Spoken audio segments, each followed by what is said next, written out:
Hello again, and welcome to Aviation News Talk, a weekly show with relevant news and flying tips for pilots and student pilots to help keep you safe. I'm Max Trescott. For our main topic today, we'll be talking about fuel exhaustion and fuel starvation accidents and some of the things that you can do to prevent them. Plus, listener questions, including one from a controller on IFR departures and listener feedback from a CFI who got an FAA interpretation that refutes something said here on an earlier episode of Aviation News Talk. Last week in episode 166, we talked about IFR gotchas and a pilot deviation. So if you didn't hear that episode, you may want to check it out. And if the Aviation News Talk podcast is new to you, in whatever app you're listening to us right now, just click on the subscribe button. That way, new episodes will download for free each week. You're probably going to enjoy today's discussion about fuel-related accidents, and you won't want to miss future shows. This week in the news, Aerospace signs a huge deal for their electric airplanes. And Garmin has brought out something that owners of older Cirrus aircraft will be interested in. And a police chase that happened last week on a runway. All this and more, and the news starts now. From BuyAerospace.com, BuyAerospace, developer of the eFlyer and Envoy family of all-electric aircraft, announced they've entered into agreements with Aerospace 9, headquartered in South Korea, under which Aerospace 9 has agreed to an investment in Aerospace. Aerospace 9 has also made a large commitment to the Asian market opportunity by signing purchase deposit agreements for 300 Aerospace aircraft. George Bai, CEO of Aerospace, who, by the way, we had on the show back in episode 160, and at that time they had about 300 orders, so they've more than doubled their backlog. George said, "We are extremely honored to share with Aerospace 9 in this extraordinary announcement.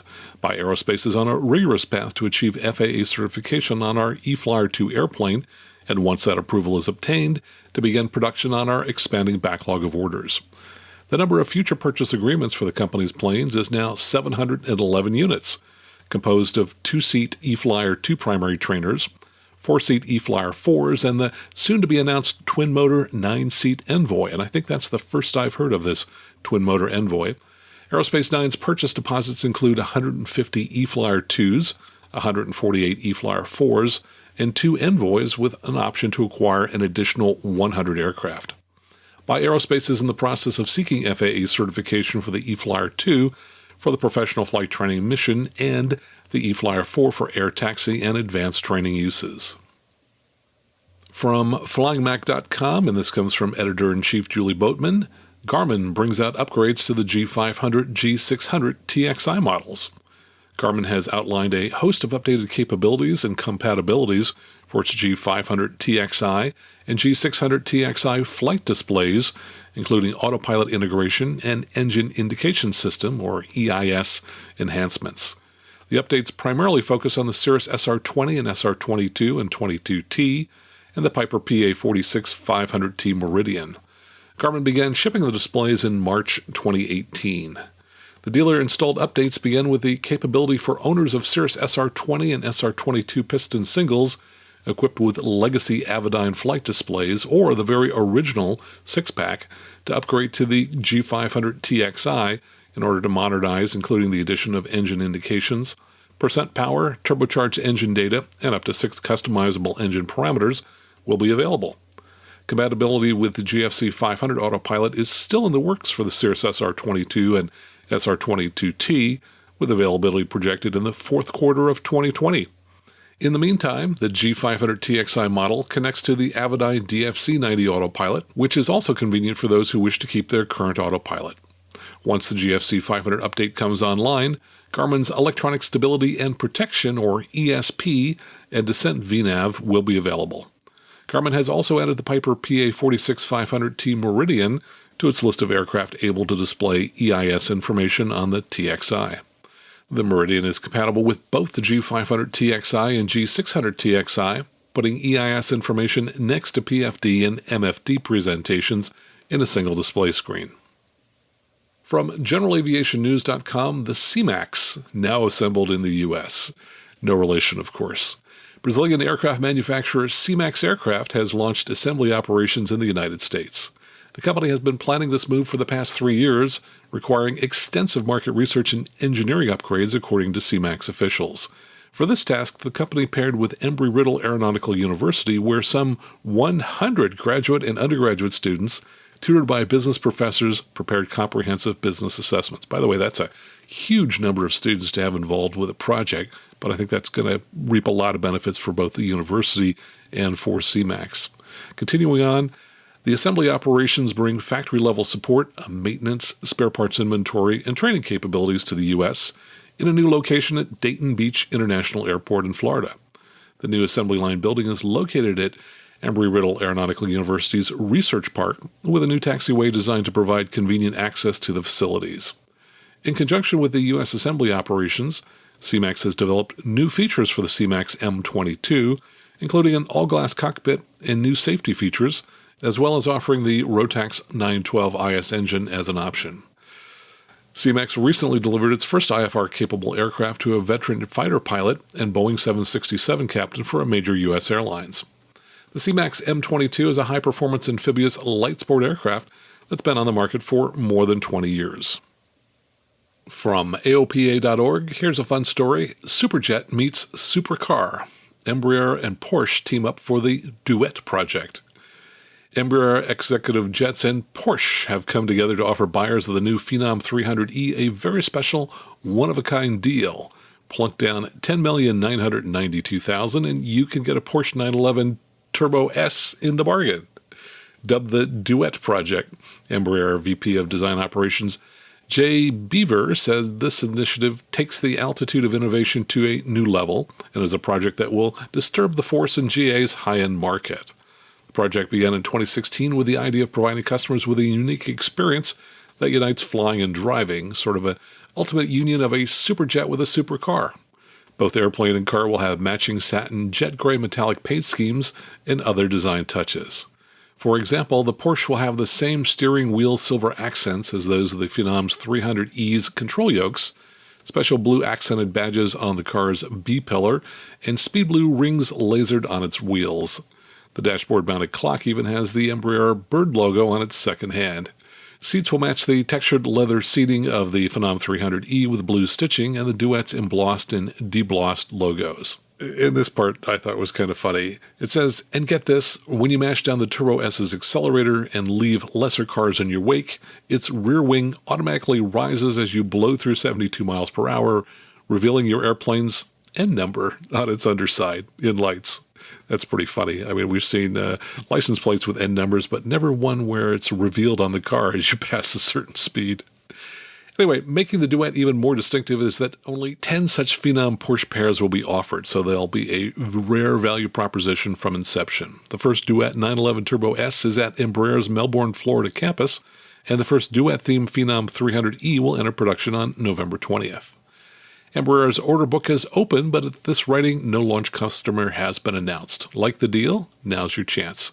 And let me extend this deal. If you want to take advantage of the deal and only want the airplane, I'll be happy to take the car off your hands. By the way, I looked it up. The Porsche 911 Turbo S sells for about $200,000. Of course, you can't buy the Duet version separate from the aircraft. In international news from flyer.co.uk, lockdown restrictions, no sport or leisure flying. Sorry to hear this. Sport or leisure flying is not allowed during the November lockdown in the UK, which started this past week. Engine maintenance flights are allowed, as well as our flights to maintain currency. The Department for Transport has updated its advice on coronavirus restrictions. It says private pilots should not undertake any sport or leisure flying in line with a requirement to stay at home without reasonable excuse. GA flying for the purpose of work, where it is not reasonably possible to work or provide those services at home, is permitted. Social distancing measures should be in place and observed at all times. We recommend that flight training for private pilots not continue while the national restrictions are in place. Flight training organizations providing training for professional pilots may continue to do so, and students undertaking such activity may continue to attend for these purposes. Social distancing measures should be in place and observed at all times. Engine health and maintenance check flights and flights to maintain currency only that would otherwise lapse during the planned lockdown period should only be conducted where there is urgent requirement to do so and alternative options are not available. Such flights, where conducted, must be kept to the minimum duration possible and should land at the same airfield from which they departed. And in an earlier article in Flyer magazine, they said that flying training and tests, I assume that means flight checks and flight tests, are not allowed during the lockdown. From generalaviationnews.com, building successful lives one plane at a time. At the EAA's AirVenture in Oshkosh, a group of Oregon teenagers stand beside an RV-12 light sport aircraft answering questions. They have spent 18 months building the plane on display, and they are eager to put their expertise on display as well. The adults who quiz them are rightly impressed. The students are with Teen Flight, the high school arm of Airway Science for Kids, or ASK, which serves students in and around Portland, Oregon. Teen Flight is the brainchild of Aaron Fegra, Ted Miller, and Vans aircraft founder Richard Van Grunsven, who wanted to honor the memory of ASK founder Bob Strickland by creating a program for high school students. In Teen Flight, young people are given an opportunity to build an aircraft that they will eventually be able to fly. The student-built aircraft is showcased at Oshkosh and then sold to fund the next build session. Van Grunsven noted that this is the kind of program he would have loved as a young man. For the first build class, he offered space in his hangar at the Aurora Airport and agreed to oversee construction of one of his company's own kit planes, the RV-12. Quote, "The RV-12 is a well-developed kit plane," he said. "We were confident that with the help of adult mentors and with the right group of motivated kids, they could get the job done." And this talks a little bit about Eric Krause, who was a high school junior when he joined the inaugural Teen Flight class in 2009. He said, "Whenever I'd tell people in school about the program, they'd say, 'Oh, you're building an RC plane.'" Krause said, "Nobody ever believed we were building an actual aircraft. If the naysayers could have seen the students' mechanical skills on day one, their skepticism would have been justified," said Krause. "Some kids didn't know which side of a screwdriver to hold." A few years after graduation, Krause took his Teen Flight build plan to a Boeing interview and discussed the process of building an aircraft as a teenager. The interviewers were impressed, and he landed the job.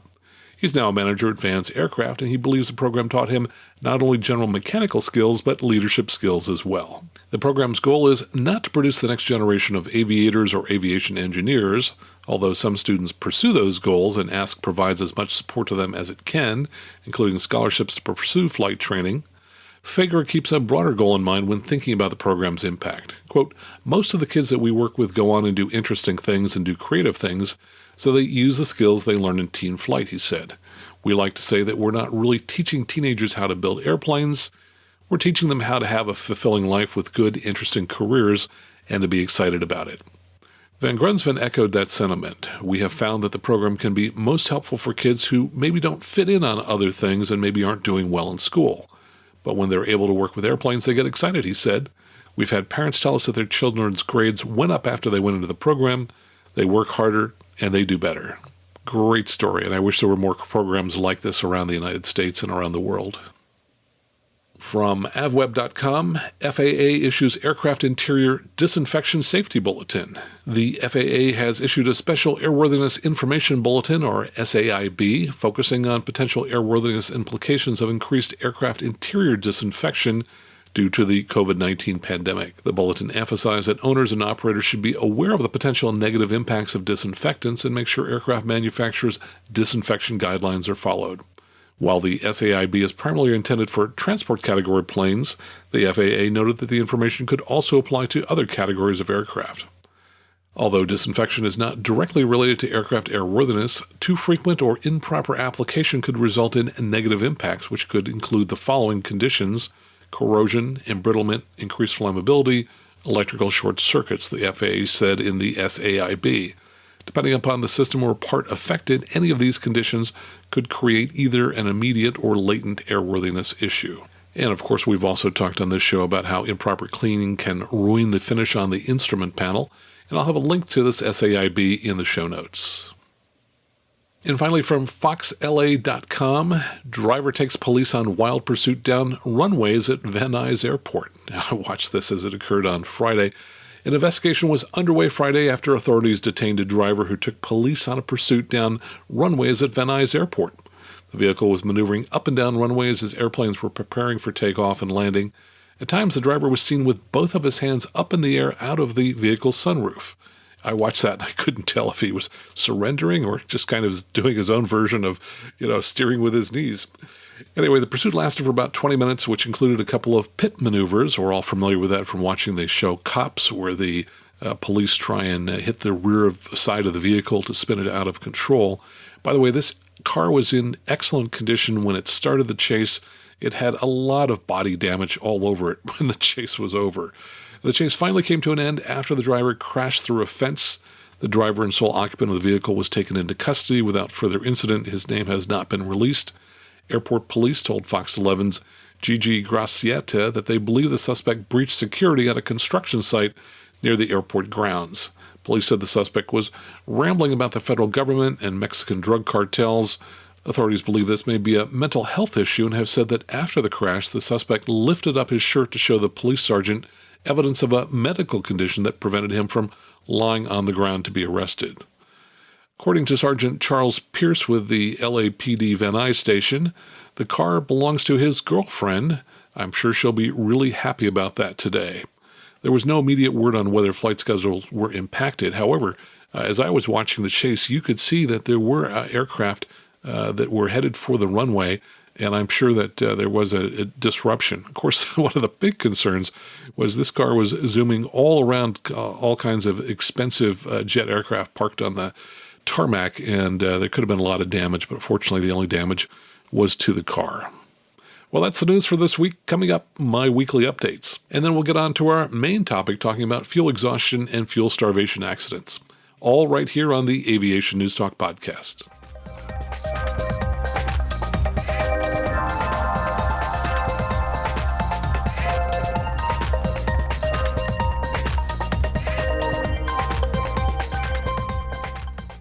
Now here's a fun flying destination from Jan Bemelsmann. Hi Max, my name is Jan Bemelmans. I'm a private pilot based in southwest Germany, near Heidelberg, flying mostly my Aeroclub's Cessna 172 and two-seat Aquilas. My fun flying destination is Idar Oberstein, the town in which actor Bruce Willis was born. The airfield has a single 2,100-foot grass runway and a nice restaurant with a terrace, which offers great views over the runway. But the best thing is that you can order your meal on the Unicom frequency while on approach. They serve different kinds of locally famous Spießbraten. For instance, Romeo will get you a freshly barbecued roast beef, Lima is for loin, say Foxtrot for a beef fillet.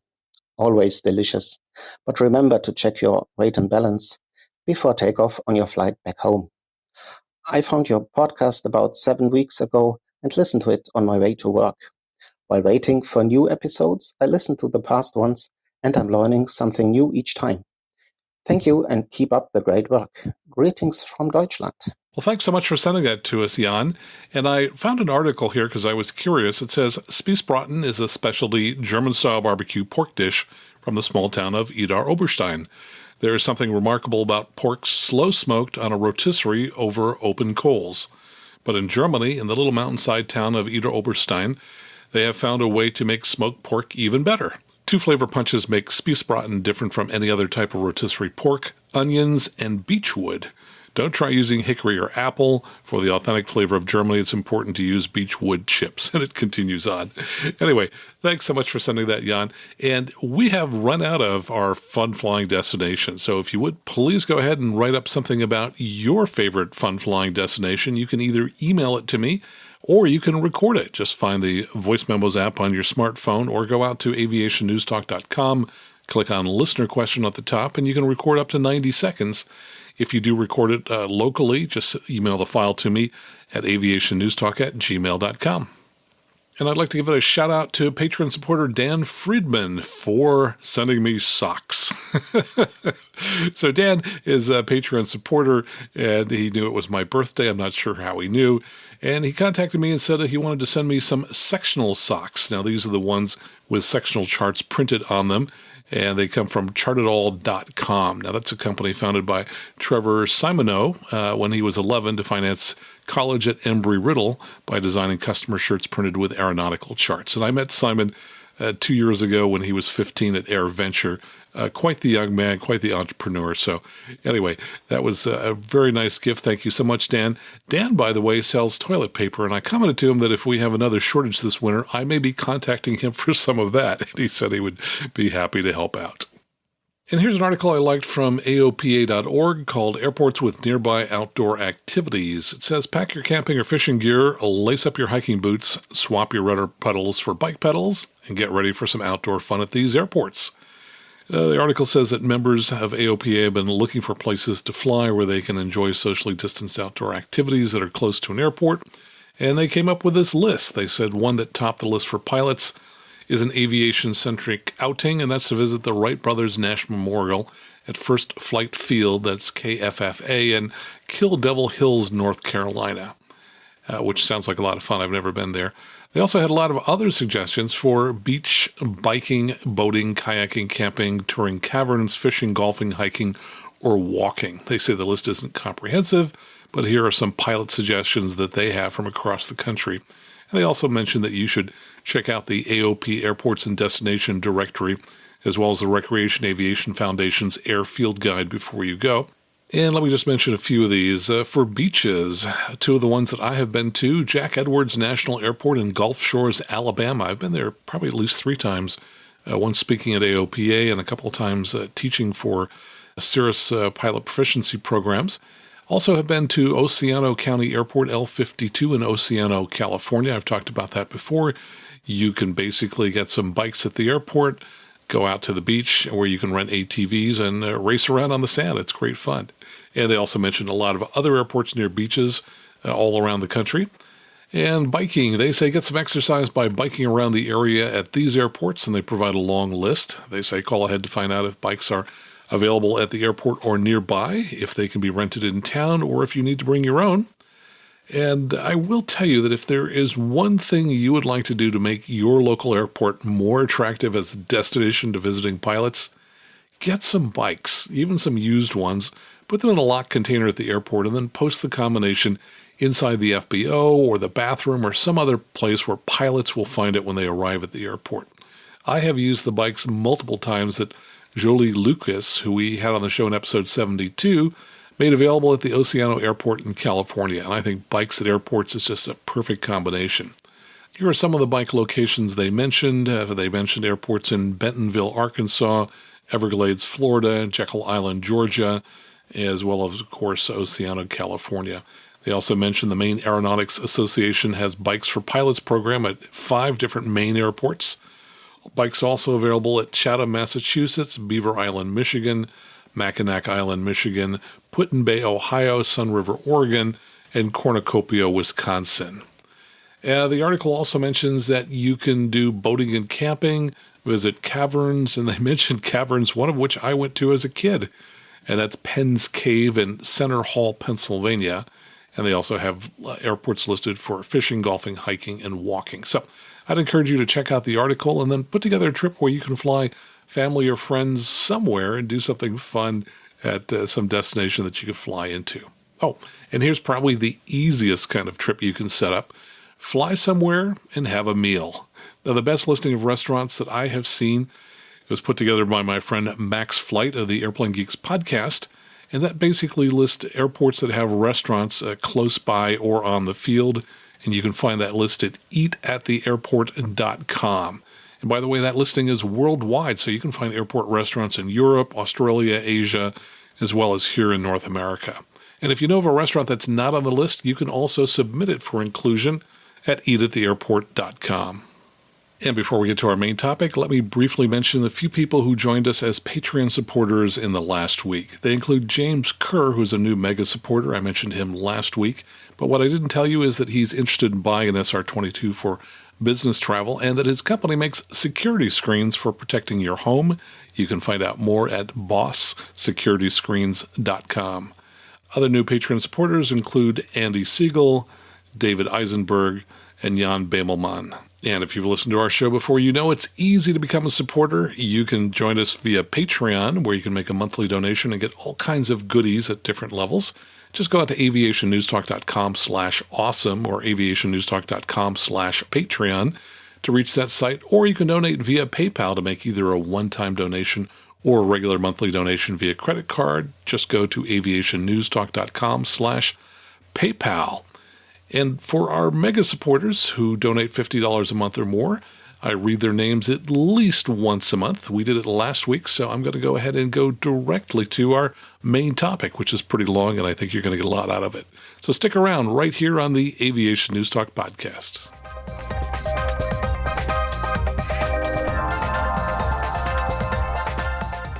And now let's talk about fuel-related accidents. I've had several messages recently from listeners about these kinds of accidents, so I wanted to dive into the topic today. And you might think, hey, the solution is simple, just fill the fuel tanks. And yes, that is one thing that does help, but there are other issues as well, which we'll talk about after we talk about some recent accidents. Now, I do think that these kinds of accidents are some of the most preventable, and yet pilots continue to have them. According to the FAA's Risk Management Handbook, fuel management is the cause of nearly 9% of all accidents and 5% of all fatal accidents. So the saving grace, if there is one, about having a fuel-related accident is that you're somewhat less likely to die from one than you are from other types of aviation accidents. And as you might imagine, most fuel management issues are the result of pilot error, and many of them are caused by simply just running out of gas. Here's a story of a recent accident as told by Patreon supporter William Birch. He's one of our mega supporters for the show, and he donates in the memory of his son who was killed in a Navy flying accident, which we talked about on a past show. Bill was familiar with this particular accident as he's based at the same airport as the accident pilot. And after I read Bill's email, I'll share a couple of other things about that accident. Bill wrote, I'm writing you about a recent accident in Jackson, Tennessee that involved a Memphis surgeon that kept his A36 Bonanza at 2 Mike 8, the same airport as I do. On September 11th, he flew to Mike 02, Dixon County Municipal. I'm unsure when he departed or his fuel status. M02 only has fuel until 5 p.m. He departed after a full day of work. He left to return home at 2 a.m.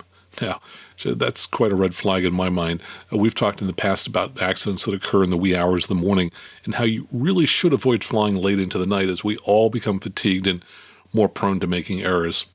Continuing on with Bill's message here, he says, it's speculated he intended to get fuel at Mike Kilo Lima, but had he checked the NOTAMs, he would have seen that the runway was closed that night for resurfacing, as many of the local airports have been recently, including his own the month before.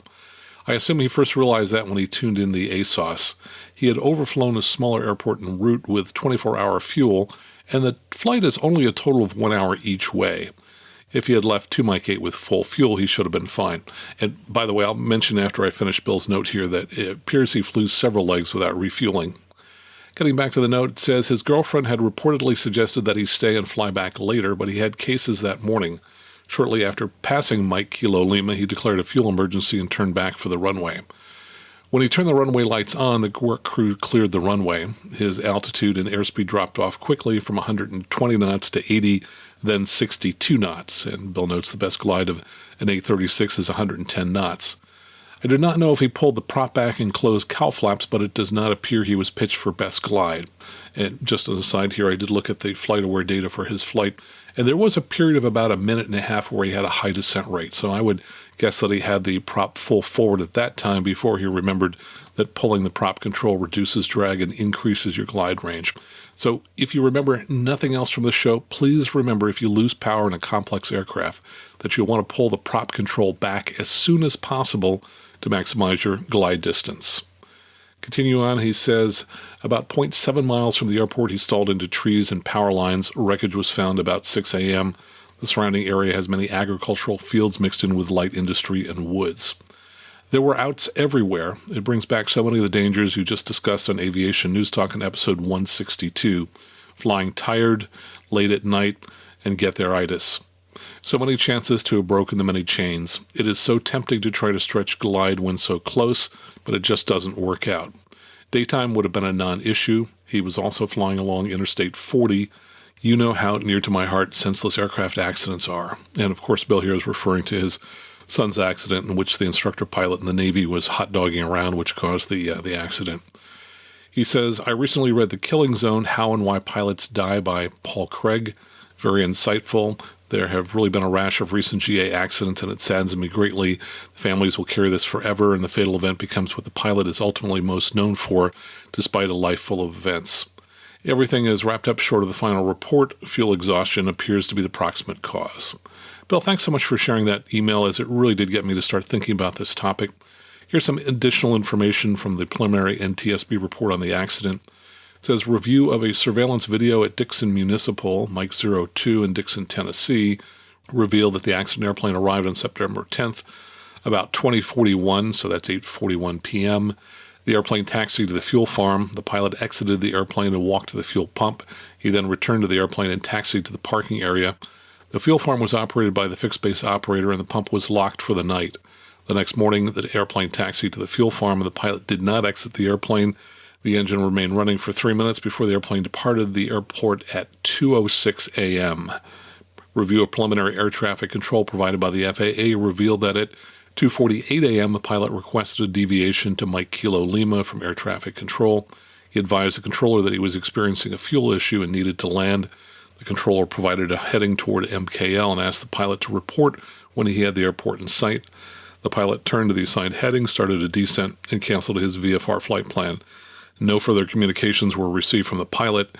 The FAA subsequently issued an all-not or alert notice, and the airplane was located that morning about 1.5 miles west of MKL in a wooded area.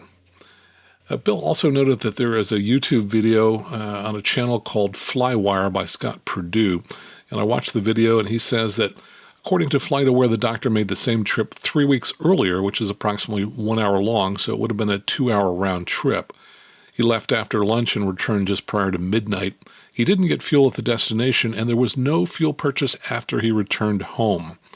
Now, the mishap trip was then 3 weeks later. He landed at Mike Oscar 2 at 8:41 p.m. after the FBO closed. Video of him getting out and walking to the fuel pump. He noted that the doctor's aircraft was an A-36 without tip tank, so it would have held 74 gallons. He said it would have returned with 9 gallons of fuel if everything went perfectly on the 4 legs of that trip. And of course, he said it was unlikely that it would have achieved those book numbers. And with the old fuel gauges, they probably didn't have an accurate idea of how much fuel was on board. So it appears the pilot flew 4 legs, each about an hour, without stopping for fuel. If he had filled the aircraft at any of these locations, apparently it would not have been a problem. Regarding Scott's comment on the video about the old fuel gauges being inaccurate, coincidentally, I had a message from Brian Deere, who's one of our Patreon mega supporters, a few days ago, when he read about another fuel-related accident that I'll get to in a moment. His point was, he says, I think my gripe is that we trust our airspeed indicator to work, and we have required inspections for that. But fuel gauges are essentially worthless.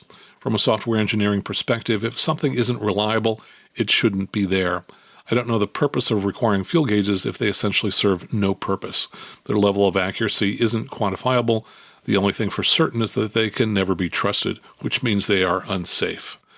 He says, I would argue that fuel gauges should be removed unless they are certified correct. For example, the ultrasonic ones, which we talked about in episode 165. Also, aircraft manufacturers don't make it easy to check fuel levels. You often have to concoct some third-party measuring stick, which needs calibrating to check the gas. My only accurate fuel measurement is when my tanks are topped off, which is almost always how I fly every flight, because when I see the gas overflowing, I know for certain the exact amount in the tank, even to the tabs, is subject to inaccuracy. My point is that fuel gauges should be removed if they don't have a certifiable accuracy. And your point's very well taken, Brian. Thanks so much for sharing that. Now, here's the accident that Brian was referring to. Coincidentally, I had already read about it as I had seen the story in generalaviationnews.com. They wrote about the final NTSB report on this accident, and they wrote, the pilot reported that 2 days before the accident, the multi-engine airplane's fuel tanks were filled 150 gallons. During the taxi to the runway, the Cessna T-337's right main gear blew. The downside of the plane was placed on a dolly to support the gear so that the airplane could be towed. According to the pilot, due to the airplane's fuel system design, when one side of the airplane was raised, all the fuel could be transferred to the opposite tank, which then forced the fuel to be released out of the air vent line. On the day of the accident, the pilot completed his pre-flight inspection and visually confirmed the fuel quantity by checking both fuel gauges, which were green. However, he did not verify the fuel on board by checking the tanks. About 3 hours into the flight, the rear engine lost power. Before he attempted to restart the rear engine and after he verified the correct engine to feather, the front engine also lost power. When he realized the airplane would be unable to reach the nearest airport, he landed in a grass marsh near Homosassa, Florida, with the landing gear retracted. During the landing, the wing hit grass and then veered right about 90 degrees, which left the left wing to dip and hit terrain. The airplane sustained substantial damage to the left aileron and empennage. The pilot reported that there were no pre-accident mechanical failures or malfunctions with the airplane that would have precluded normal operation. During his pre-flight inspection, the pilot should have verified the fuel quantity in the fuel tanks to ensure there was sufficient fuel on board for the flight, and his failure to do so led to fuel exhaustion and the subsequent total loss of power in both engines.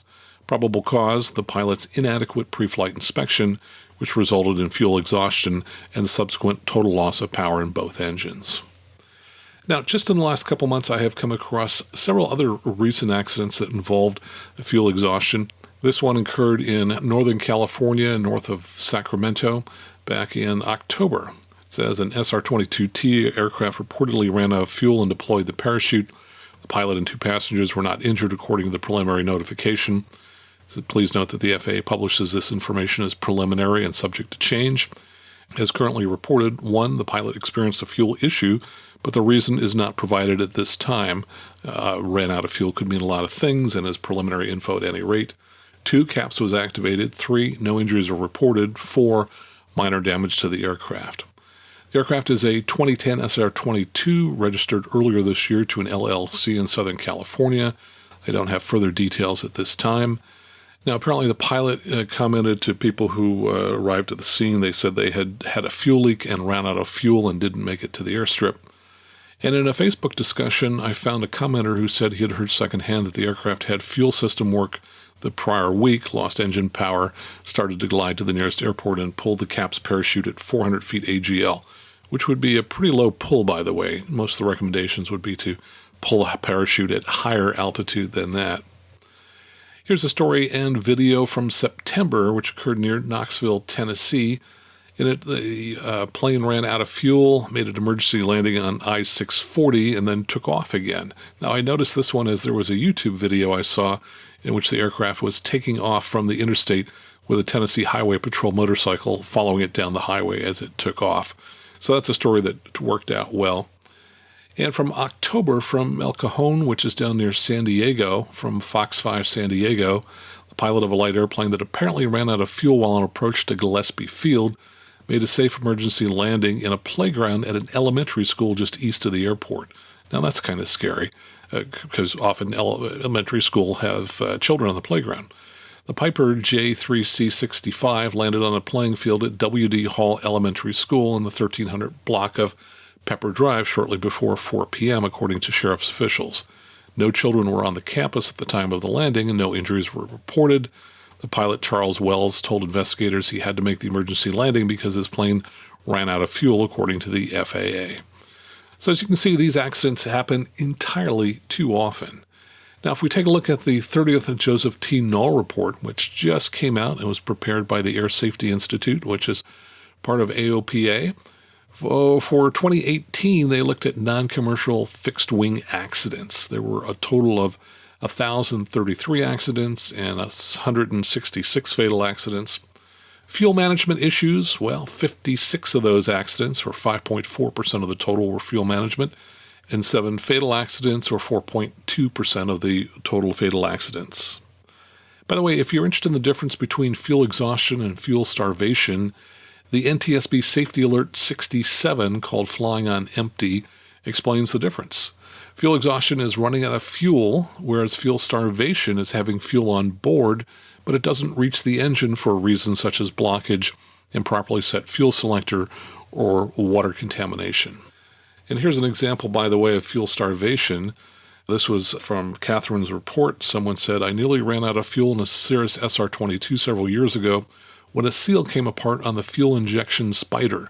Now, that's that little divider that splits the fuel 6 different ways to send it to the 6 different cylinders. He says, "I was in a very remote part of the country and noticed the fuel gauges were coming down much quicker than usual. The fuel computer showed a normal fuel burn. I opted to divert to the closest airport, which was not really that close. Upon landing, blue fuel stains could be seen across the cowling. I landed with about 10 gallons. So it is possible they really had a problem, and that was referring to the accident in Northern California in October where the parachute was pulled. And as you divide up these different kinds of accidents, again, this goes back to the Null report. They say that of the 56 accidents, 33 were flight planning related, so folks that apparently ran out of fuel. 22 were systems operation. So perhaps they had the fuel selector selected incorrectly, and only 1 was contamination. Now, by the way, if you have a fuel-related accident, your odds will be much better if it happens in the daytime. We talked about night flying dangers way back in episode 45, and in that episode I explained how accidents are more likely to be fatal if they occur at night. And that's true with fuel-related accidents as well. There's a chart here in the 30th Null report for 2018. It shows that of all the fuel-related accidents, 46 were in the daytime, 10 of them were at night. However, 4 of the daytime accidents were lethal, so less than 9% resulted in death. However, 3 out of 10 night accidents were fatal, so a 30% fatality rate. So you can see there's a 3 times difference right there in terms of lethality, and that holds for all accidents. It's just simply more dangerous to have an accident at night than it is in the daytime. Now let's take a look at the Risk Management Handbook from the FAA and see what they have to say on the subject. They say improper refueling of an aircraft is a hazard because improperly bonding and or grounding the aircraft creates static electricity that can spark a fire in the refueling vapors. Improper refueling could also mean fueling a gasoline fuel system with turbine fuel. Both of these examples show how a simple process can become expensive at best and deadly at worst. It says, does this aircraft have sufficient fuel capacity with reserves for the trip leg planned? Is the fuel quantity correct? Did I check? And it says, remember that most aircraft are manufactured to a standard that requires a fuel indicator to be accurate only when the fuel quantity is empty. And it continues on, operational pitfalls are traps that pilots fall into, avoidance of which is actually simple in nature. A pilot should always have an alternate flight plan for where to land in case of an emergency on every flight. For example, a pilot may decide to spend a morning flying the traffic pattern, but does not top off the fuel tanks because he or she is only flying the traffic pattern. But you need to plan for the unexpected. What if another aircraft blows a tire during landing and the runway is closed? Although the odds may be low for something of this nature to happen, every pilot should have an alternate plan that answers the question, where can I land? And the follow-up question, do I have enough fuel? And of course, for fuel reserves, they recommend you have more than the legal minimums. They recommend 1 hour reserves in the daytime and 1.5 hours at night, which is pretty much the same that I use. And here's something you may have to look at as a red flag when you're flying. If you change your routine and you end up having to fly a longer distance, you need to rethink your fuel calculations. This is a story that still haunts me a little bit. A very dear friend of mine, a 73-year-old doctor, died in his Cessna 320 when it ran out of gas in 2000 in Ensenada, Mexico. We had a number of planes flying into Ensenada that day for a conference that I'd organized between a flying doctors group and the government medical officials from the state of Baja California.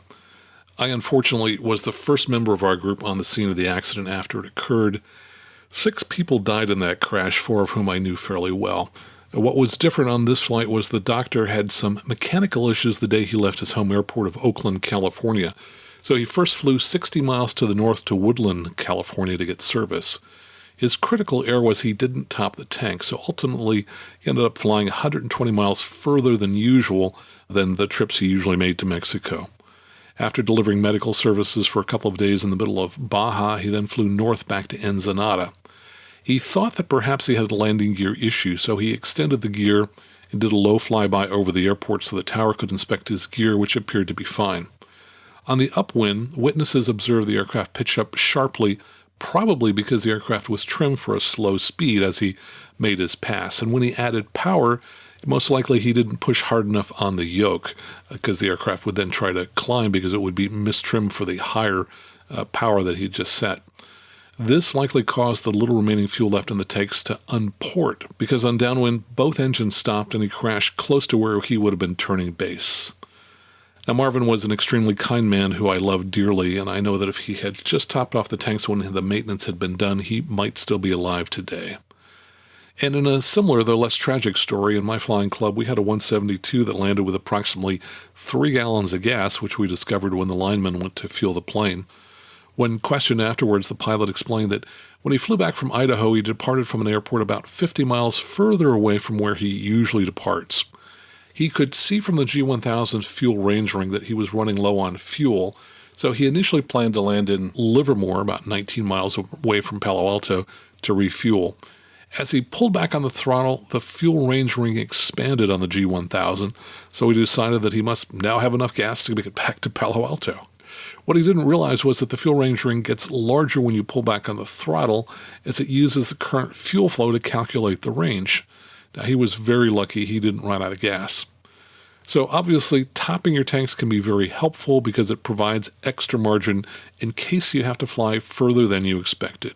Now, here are some suggestions from the Pilot's Handbook of Aeronautical Knowledge. That's an FAA publication. For pre-flight, they say fuel selectors should be checked for proper operation in all positions, including the off position. Stiff fuel selectors or where the tank position is not legible or lacking detents are unacceptable. Check the landing gear switches down, then turn the master switch to the on position, and fuel quantities should be noted on the fuel quantity gauges and compared to a visual inspection of the tank level. If so equipped, fuel pumps may be placed in the on position to verify fuel pressure in the proper operating range. Setting the fuel totalizer correctly. So a lot of modern aircraft, all the glass cockpit aircraft I've been in, have a fuel totalizer. And if set correctly, it's extremely accurate. It gives pilots a really good idea how much fuel they have on board. But the key is you have to set it correctly for the amount of fuel that you've inspected in the tanks before you depart. If you don't set the totalizer correctly, it doesn't give you valid information. And when I set the fuel totalizer, I always take out an extra 3 gallons, and I tell my clients I'm taking out one for my wife and one for each of my children that I love, which is a joke because I love both of them. But I always want my fuel totalizer to underestimate how much fuel I have because that's going to encourage me to get on the ground even sooner. So you want to have conservative estimates of your fuel. Going back to the Pilot's Handbook of Aeronautical Knowledge, they note there are 3 grades of avgas, 80/87, 100 low lead, and 100/130. 100 low lead is the most widely available in the U.S. Avgas, of course, has a dye color for identification. The 80/87 is red, the 100 low lead is blue, and the 100/130 is green. All avgas grades have a familiar gasoline scent and texture. 100 low lead with its blue dye is sometimes difficult to identify unless a fuel sample is held up against a white background in reasonable white lighting. I always hold it up against the side of the aircraft. Most of the airplanes that I fly are white, so that makes it pretty easy to verify the blue color. Continue here. Fuel of a lower grade should never be substituted for a required higher grade. Detonation will severely damage the engine in a very short period of time. When approved for the specific aircraft to be flown, automobile gasoline is sometimes used as a substitute fuel in certain airplanes. Its use is acceptable only when the particular airplane has been issued a supplemental type certificate or STC for both the airframe and the engine. Jet fuel refueling trucks and dispensing equipment are marked with Jet A placards in white characters on a black background. Because of the dire consequences associated with misfueling, fuel nozzles are specific to the type of fuel. So the avgas fuel filler nozzle that's on the truck is straight with a constant diameter. However, the jet fuel filler nozzles are flared at the end to prevent insertion into the avgas fuel tanks. I always make it a point, by the way, to be with the airplane when it's fueled so that I can verify the truck is correctly marked for either avgas or jet fuel, depending upon the type of aircraft that I'm flying. It is imperative that the pilot visually verify that the airplane has the correct quantity of fuel for the intended flight, plus adequate and legal reserves, as well as inspect that the fuel is of the proper grade and quality. The pilot should always ensure the fuel caps have been securely replaced following each refueling. And by the way, I have had at least 2 times where I have had linemen not put the fuel caps on. They fueled the aircraft and they left the cap just sitting on the top of the wing. So it's still your responsibility as pilot to verify that those fuel caps are back on the airplane, even if somebody else fueled the airplane. Many airplanes are very sensitive to its attitude when attempting to fuel for maximum capacity. Years ago when I had a Cessna 210, I made sure I found a parking spot that was perfectly level left to right to park the airplane so that no fuel would be draining from the wings when the aircraft was filled. If it's on an angle with the Cessnas, especially with the switch in the both position, you can have fuel drain out of the wings if it's not perfectly level. Let's see, they also say that nose wheel or main landing gear strut extension, both high as well as low, and the slope of the ramp can significantly alter the attitude of the aircraft and therefore the fuel gauges. Always positively confirm the fuel quantity indicated on the fuel gauges by visually inspecting the level of the tank. The pilot should be aware that fuel stains anywhere on the wings or any location where a fuel tank is mounted warrants further investigation, no matter how old the stains appear to be. Fuel stains are a sign of probable fuel leaking. On airplanes equipped with wet wing fuel tanks, evidence of fuel leakage can be found along rivet lines. Checking for water and other sediment contamination is a key pre-flight item. Water tends to accumulate in fuel tanks from condensation, particularly in partially filled tanks. Because water is heavier than fuel, it tends to collect in the low points of the fuel system. Water can also be introduced into the fuel system from deteriorated gas cap seals exposed to rain or from the supplier's storage tank and delivery vehicles. Sediment contamination can arise from dust and dirt entering the tanks during refueling or from deteriorating rubber fuel tanks or tank sealant. Deteriorating rubber from seals and sealant may show up in the fuel sample as small dark specks. The best preventative measure is to minimize the opportunity for water to condense in the tanks. If possible, the fuel tanks should be completely filled with a proper grade of fuel after each flight, or at least filled after the last flight of the day. The more fuel that's in the tanks, the less room inside the tank exists for condensation to occur. Keeping fuel tanks filled is also the best way to slow the aging of rubber fuel tanks and tank sealant. Sufficient fuel should be drained from the fuel strainer quick drain and from each fuel tank sump to check for fuel grade color, water, dirt, and odor. If water is present, it's usually in bubble or bead-like droplets, different in color, usually clear, sometimes muddy yellow to brown, with specks of dirt in the bottom of the sample jar. In extreme water contamination cases, consider the possibility that the entire fuel sample, particularly if a small sample was taken, is water. If water is found in the first fuel sample, continue sampling until no water and contamination appears.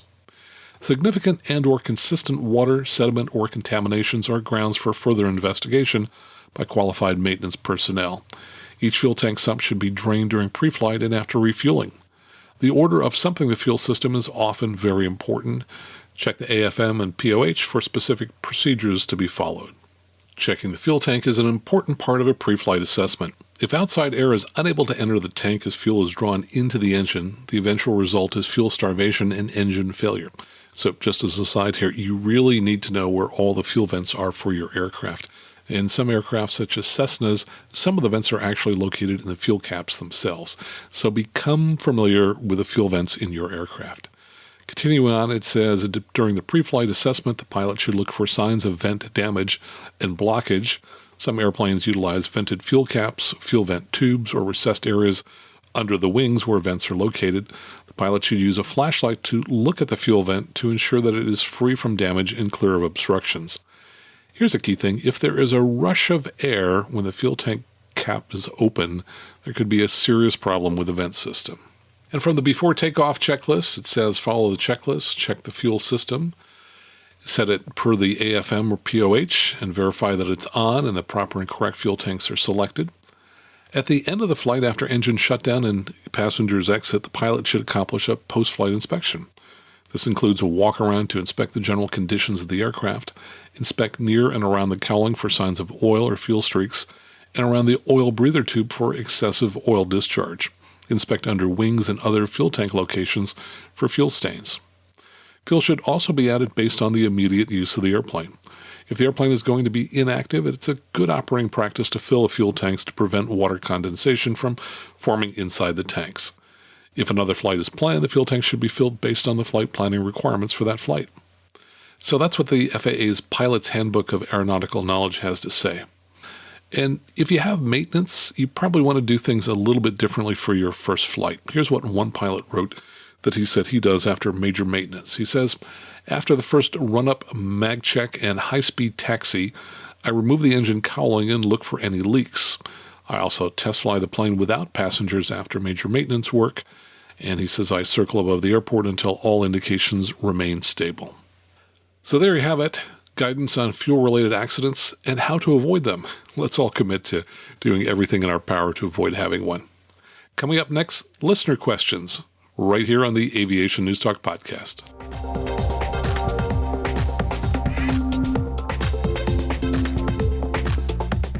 Here's some great listener feedback from James Sloan, for which I'd like to thank him. He's a CFI at the West Valley Flying Club where I teach, and I think he's finally laid to rest a controversial point that came up in episode 129, which is one of our most popular episodes, and it is the most popular video on my Aviation News Talk YouTube channel. And that's the episode where DPE Jason Blair gave me a mock IFR check ride oral. And it was related to the only question where I answered, I'm not sure.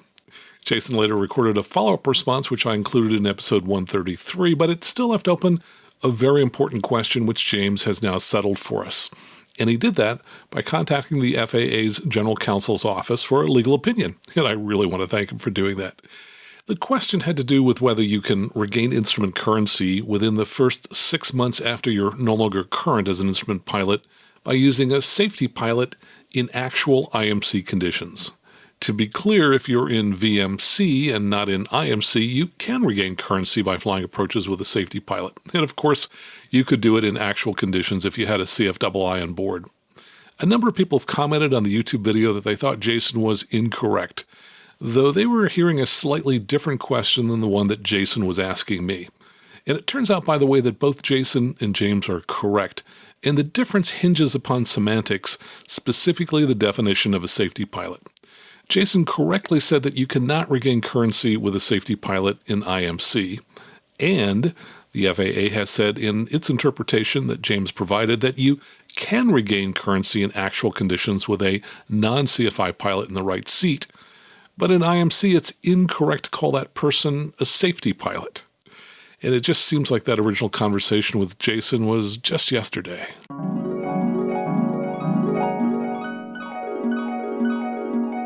So, but then we'll start to say, all right, well, what if I had a little gap in my flying? It's been really nice weather, haven't shot some approaches.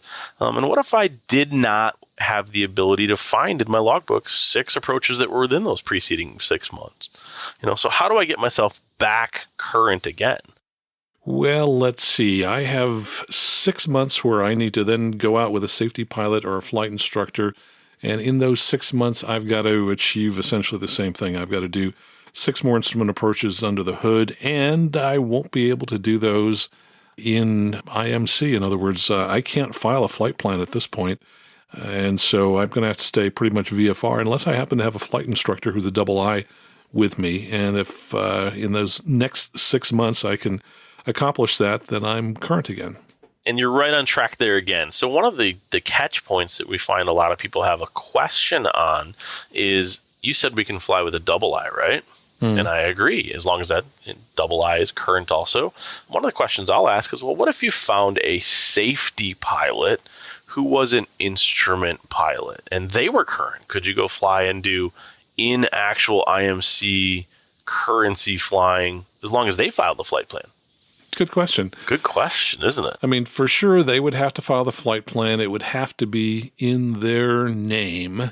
And now I just have to ask myself, could I be legally flying the airplane? I'm not sure. And this is Future Max jumping in. Coming up is the one point in that show that I think was incorrect. Jason asked me if I have to be PIC to get current, when in fact, if I get current with a safety pilot, the safety pilot is acting as PIC, and I'm just logging PIC time.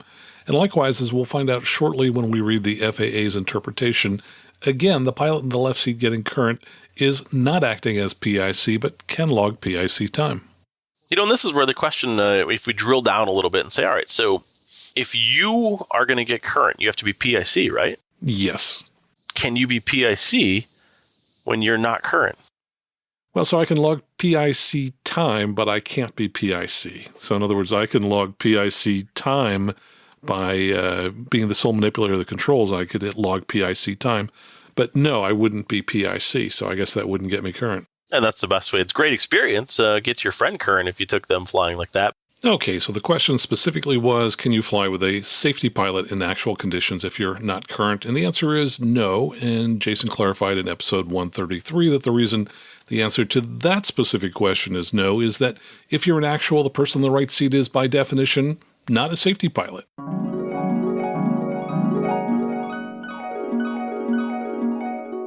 If we go a little bit further in this, we have an FAA interpretation in 2001. It's a Walker interpretation that talks about whether a safety pilot can be used in actual IMC conditions. And if we read into it a little bit, the Walker legal interpretation notes that a safety pilot is a pilot who occupies a control seat in an aircraft during simulated instrument flight, okay, and who possesses at least a private pilot certificate category class to the aircraft being flown. They go on and say if pilots A and B in this airplane, so the safety pilot and the primary pilot, are flying in actual IMC conditions, not in simulated flight conditions, the aircraft operation is not one for which more than one pilot is required. The regulations under which the flight is being conducted then say that the pilot A is not acting as a safety pilot. Okay, I think we got that clear, but I think the real question people want answered is, can you use an instrument-rated pilot to get current again in actual conditions? I'm going to go ahead and read part of James's letter to the FAA, and at the appropriate points, I'll insert the answers that he received from the FAA. James writes, the regulation is ambiguous as to how a pilot may regain the ability to act as PIC once it is lost. Specifically, may the pilot fly in instrument conditions in controlled airspace on an IFR flight plan with another pilot who is not a CFII in order to regain currency? Let me offer a specific scenario. Pilot A performed 3 approaches in January and 3 approaches, holds, and intercepting and tracking navigational aids in March. To act as PIC after July 31st, he must regain currency. Pilot B agrees to fly with Pilot A in instrument conditions on an IFR flight plan, allowing Pilot A to be sole manipulator of the controls and to perform 3 approaches during which he remains in IMC on all segments of the approach. Pilot A is rated in the aircraft, which requires only 1 pilot or crew member. Pilot B is rated in the aircraft, instrument current, has a valid medical and flight review, and is otherwise qualified to act as PIC of a flight. Pilot B is not a CFI or CFII. Specific questions. Does Pilot A regain his currency in this scenario? The answer is yes. However, Pilot A would need to be the sole manipulator of the controls, performing all the required tasks listed in 61.57C1. This assumes you are referring to this pilot regaining currency after completion of the required task during flights in January and March of the same year. And B, James asks, what other requirements, if any, are there for Pilot A to regain his currency? The answer is none, as long as Pilot A has accomplished all of the required tasks listed in 6157C in the prior 6 calendar months. C, may Pilot B log any time in this scenario? Answer, no. Pilot B would only be acting as the PIC, and they say see the Speranza legal interpretation dated December 4th, 2009, and the Walker legal interpretation from December 14th, 2011. D, is Pilot A a passenger with respect to Pilot B? Answer, yes. Since the scenario described has Pilot B acting as the PIC, who is not a flight instructor with an instrument airplane or instrument helicopter rating, and the aircraft operation only requires 1 crew member, anyone else on board the aircraft would be considered a passenger. However, Pilot A can log PIC time while sole manipulator of the controls if appropriately rated for the aircraft. See C61.51E1. Thank you for your consideration of this matter. And James, thank you for taking the time to contact the FAA and to send their answer back to me so that we could clarify this for everyone listening. And here's a controller question that came in from NorCal Approach. It says, I have a question for you. When ATC assigns a VIA clearance, what are the pilot requirements for terrain planning? Example, let's say November 345 and SR-22 wants to depart CVH, which would be the Hollister Airport, for Burbank, and has Salinas Fillmore in the flight plan. Those would be the 2 VORs. If we clear November 345 to Burbank via Salinas as filed, climb and maintain 5,000, expect 9,000 5 minutes after departure, what are the pilot requirements to be legal from the ground to a minimum IFR altitude, such as an MVA, MEA, or MSA? If no published departure is available, is there some type of calculation the pilot can do using charts and aircraft performance to depart legally under IMC? It says we give VIA clearances often, but not everyone is clear on the pilot requirements. We also get questions from the pilots as well. And here's what I replied. For Hollister, I would first look to see if there are any ODPs. And in fact, there is one listed for that airport under Hollister. And I said if the ODP were not in my clearance and I was just cleared to Burbank via Salinas and the clouds were at all low, I'd probably tell whomever gave me the clearance I was planning to fly the ODP. But technically, I could probably just fly it anyway, as it's the pilot's responsibility to figure out how to get from the airport up to the first MEA. And I also wrote that that's something I've always found a little odd. I was taught, and have confirmed this with other CFIs, that when taking off from an airport without an ODP or without any kind of departure procedure, that the pilot is responsible for using sectional charts and other resources to determine a safe path to climb up to the MEA. Circling up over the airport would probably be the solution in areas with challenging terrain. And although I didn't include this in my response, I would probably talk with the local pilots at the airport to see if they have any suggestions. You know, local knowledge is king. You can be the world's smartest pilot, flight instructor, whatever. And when you're no longer in your backyard and you're in an unfamiliar area, you probably don't know all there is to know about the local procedures and the best ways to depart from an airport. So I would always contact a local pilot or hopefully a local flight instructor to get some suggestions anytime you're unclear as to what the best procedures would be to follow at a particular airport. As you probably know by now, this is a listener-supported show, and I mentioned about a month ago that I would love to see us get up to 400 supporters by Christmas, but you know what? A month later, we're still at exactly the same number, and that's because every month we have a number of Patreon supporters that fall out because their credit cards have expired, and they don't take the time to go ahead and re-enter the credit card number. So we're constantly looking for new supporters, and you know, only about 3 to 4% of listeners actually donate to support the show. So if you find value, and boy, if you've been listening for an hour, I'm guessing you find some value in the show, please take a couple of minutes to sign up to donate monthly or to make a one-time donation. And you can make monthly donations via credit card, either through Patreon or PayPal, or you can make a one-time donation via PayPal. And you can find both of those links by going to aviationnewstalk.com/awesome or aviationnewstalk.com/PayPal. And of course, everyone who donates gets their name read on the show, and it's going to be heard by thousands of people around the world. And finally, please tell all of your friends about the Aviation News Talk podcast. And yeah, half the world out there doesn't know what a podcast is. So if your friend is unfamiliar with podcasts, show them how to find the Apple App Store or the Google Play Store where they download all of their other apps, and then they can search for our dedicated app for free. Just search in the store for Aviation News Talk. So until next time, fly safely, have fun, and keep the blue side up.